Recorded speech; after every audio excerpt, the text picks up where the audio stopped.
இன்றைக்கி கொஞ்சம் டிஃப்ரெண்ட்டான ப்ரௌனி டெக்கரேஷன் தாங்க பார்க்க போகிறோம். எப்பயுமே ப்ரௌனியை வந்து கட்டமாக டெக்கரேட் பண்ணி தானே பார்த்துருக்கீங்க. இன்றைக்கி 2 செங்கல் ஷேப்பில் கட் பண்ணி வச்சுருக்கேன். அதுவும் இந்த பாக்ஸ்க்குள்ளே துருக்கிறதுக்காக தான் வச்சுருக்கேன். ஏமா அந்த பாக்ஸில் இவ்வளோ கஷ்டப்பட்டு துருத்துட்ருக்க அப்படின்னு கேட்டிங்கன்னா, கஸ்டமர் வந்து இப்படி தான் கேட்டாங்க. இவங்க நம்மக்கிட்ட ரெகுலராக ப்ரௌனி வாங்குறவங்க தான். இன்றைக்கும் வந்து ஆர்டர் பண்ணியிருந்தாங்க. ஆனால் இங்கே வந்து சென்னையில் போய் செலிப்ரேட் பண்ண போகிறேன்றதால பாக்ஸ் எல்லாம் பேக் பண்ணி எடுத்துகிட்டு போகிறதுக்கு கொஞ்சம் கஷ்டம். அதனால் நீங்கள் இந்த மாதிரி பாக்ஸில் வந்து கொடுத்துருங்க அப்படின்னாங்க. அவங்களுக்கு வந்து ட்வின் பேபி தான்.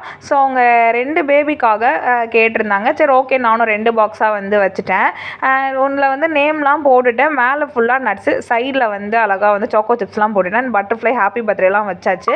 இது பார்த்திங்கன்னா அவங்க அங்கே எடுத்துகிட்டு போய் நான் போர்டில் வச்சு நான் அரேஞ்ச் பண்ணிக்கிறேன், கூடவே ஒரு போர்டும் கொடுங்க அப்படின்னாங்க.